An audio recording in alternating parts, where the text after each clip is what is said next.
ꯁꯤꯗ ꯍꯧꯔꯁꯤꯔꯥ ꯃꯇꯦꯡ ꯅꯪꯒꯤ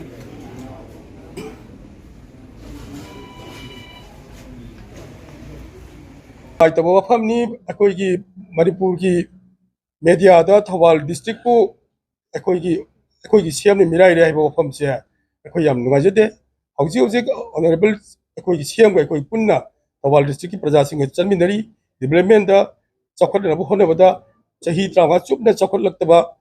ꯊꯧꯕꯥꯜ ꯃꯥꯏꯀꯩꯁꯤ ꯆꯥꯎꯈꯠꯅꯕ ꯍꯣꯠꯅꯕꯗ ꯑꯆꯧꯕ ꯊꯧꯗꯥꯡ ꯂꯧꯕꯤꯗꯨꯅ ꯑꯣꯅꯔꯦꯕꯜ ꯁꯤꯑꯦꯝꯒ ꯑꯩꯈꯣꯏꯒ ꯄꯨꯟꯅ ꯆꯠꯃꯤꯟꯅꯔꯤ ꯍꯥꯏꯕꯁꯤ ꯊꯝꯖꯅꯤꯡꯉꯤ ꯑꯗꯨꯒ ꯃꯁꯤꯗꯩꯗ ꯌꯥꯝ ꯁꯦꯡꯅ ꯍꯥꯏꯖꯅꯤꯡꯕꯗꯤ ꯁꯤꯗ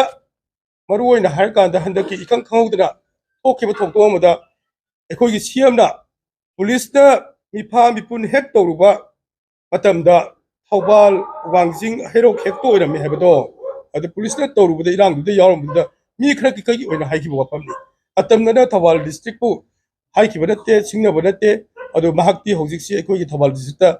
ꯆꯍꯤ 35 ꯆꯨꯞꯅ ꯁꯥꯁꯣꯟ ꯇꯧꯔꯝꯕ ꯀꯣꯡꯒ꯭ꯔꯦꯁꯀꯤ ꯑꯗꯨꯒꯨꯝꯕ ꯁꯔꯀꯥꯔꯗꯣ ꯇꯧꯔꯝꯕꯁꯤꯡꯗꯣ ꯑꯩꯈꯣꯏ ꯉꯁꯤ ꯑꯩꯈꯣꯏꯒꯤ ꯑꯃꯠꯇ ꯊꯕꯛ ꯇꯧꯔꯝꯗꯕꯁꯤꯡ ꯗꯤꯕꯦꯂꯞꯃꯦꯟ ꯄꯨꯟꯅ ꯆꯠꯊꯃꯤꯟꯅꯔꯤꯕ ꯑꯩꯈꯣꯏꯒꯤ ꯁꯤꯑꯦꯝꯕꯨ ꯁꯨꯃꯥꯏꯅ ꯍꯥꯏꯈꯤꯕ ꯑꯩꯈꯣꯏꯒꯤ ꯊꯧꯕꯥꯜ ꯗꯤꯁꯇ꯭ꯔꯤꯛꯁꯤ ꯇꯣꯉꯥꯟꯕ ꯑꯃ ꯇꯣꯈꯥꯏ ꯇꯥꯕ ꯑꯃ ꯃꯅꯤꯄꯨꯔꯗꯒꯤ ꯇꯥꯅ ꯍꯥꯏꯕꯤꯈꯤꯕ ꯄꯣꯂꯤꯇꯤꯀꯦꯜ ꯃꯥꯏꯂꯦꯖ ꯂꯧꯈꯤꯕꯁꯤꯡꯗꯣ ꯃꯈꯥ ꯇꯥꯅ ꯇꯧꯕꯤꯅꯨ ꯑꯩꯅ ꯄ꯭ꯔꯖꯥꯗ ꯑꯄꯤꯜ ꯇꯧꯖꯅꯤꯡꯕꯗꯤ ꯑꯩꯈꯣই ꯄꯨꯟꯅ ꯆꯠꯃꯤꯟꯅꯔꯤ ꯑꯩꯈꯣꯏ ꯑꯃꯠꯇ ꯑꯣꯏꯅ ꯁꯤꯑꯦꯝꯁꯤꯅ ꯑꯩꯈꯣꯏꯒꯤ ꯉꯁꯤꯒꯤ ꯗꯤꯕꯦꯂꯞꯃꯦꯟ ꯀꯌꯥꯗ ꯑꯩꯈꯣꯏ ꯆꯥꯎꯈꯠꯅꯕ ꯍꯣꯠꯅꯃꯤꯟꯅꯔꯤ ꯍꯧꯖꯤꯛꯁꯨ ꯐꯝꯃꯤꯕ ꯃꯤꯐꯝꯁꯤꯅ ꯆꯥꯛꯀꯤꯅꯤ ꯑꯗꯨꯅ ꯃꯈꯥ ꯇꯥꯕꯗ ꯑꯩꯅ ꯍꯥꯏꯖꯅꯤꯡꯕꯗꯤ सिगुम्बा लूरब तंजासनीदा सिगुम पॉलिटिकल माइलेज लौरगा हेक्ट अखोई थौबाल डिस्ट्रिक्ट तोगान तारे हाइबदो हायनिंगदे अदुगा अखोई पॉलिटिकल माइलेज लौबिरिबा कांगुनसु हाइबिगनु तौबिगनु लानसी अखोईगा कुकी के थेनबते गवर्नमेंटना अखोई इलीगल माइग्रेंट खंदोकपा अदुगा अखोई ड्रग्स वार ऑफ ड्रग्स ओबी प्लान तौबा अदुदा खक तौदरुबनी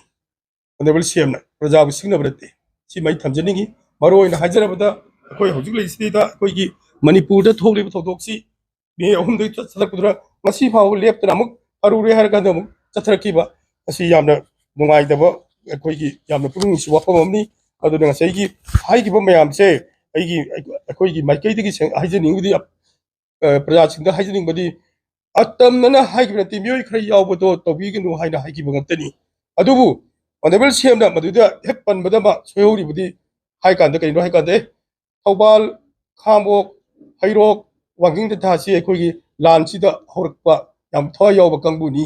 हाइना अदुबु नुगाइतबदी पुलिस ने हेक फारुबदा हेक थौबाल हैरोक वांगिंग हेक यावरमी हाइबिदो कक्की हाइदु खतंग हाइदी हाइदोंनिंग अमा हाइगिबा अदु हाइगिबा हाइदुनी एदा प्रजादा हाइजदिंग्स अदुगा अमरोमदे चही 35 थौबाल बाइकेदि सीएम लेगले हाइबदो मदु मयान पॉइंट तौद्रे सीएम पॉइंट तौदी थौबाल माइकैदा सीएम ओरकले हाइगिबदो चही 35 पुरकपा मतमदा थौबाल माइकैदा सीएम ओरक पुरकपा मतमदा हाइरिबा अखोइगी ngsaigi अखोइगी इनर मयान पामनबा इनर लाइन परमिट तौरमदे हंदकी लाइबा बीजेपी गवर्नमेंटना ऑनरेबल अमित शाह जीना होम मिनिस्टरना यूनियन होम मिनिस्टरना तौदना अदुबा अखोइ मयामदा इनर लाइन परमिट पिबिरे अनि सुबदा border fencing तौरमदबा तौरमी खरा अदु पुनः तौबिरमदबो मयामदो border fencing तो कन्ना तौबिरी चथरे सीमा अदुगा border दगी फ्री अखोइ मूवमेंट रेजिम अबमदो हौजिकती फ्री मूवमेंट रेजिम दो पूरा पूरी थिंग है बिसा यावन चंग यारो है गवर्नमेंट गा इलीगल माइग्रेंट सिंग सोमनबलानी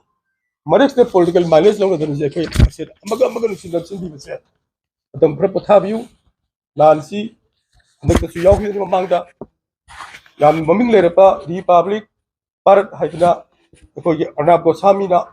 हाइगिबदुनी चाइना की खुद यावी अमेरिका की खुद यावी हाइगिबो वाफम सिंगदुनी आइनि मरोइन थमजनिंगिसि अदुना अखोई असुक यामना लूरब तंजाजिदा अखोई मसेन लान थोंगनबा थौबाल डिस्ट्रिक्ट तो खाइ तानो होनबा थौबाल डिस्ट्रिक्ट की चीफ मिनिस्टर नते हाइबनि सिंगबसे अखोई असि हाइगिबदु दुगी वाफम दु नते प्रजा सिंगदा डेवलपमेंट प्रोग्राम अखोई सीएम अखोई पुनः चमिनिरेबसे मसिगी मिफमसिन साकिनी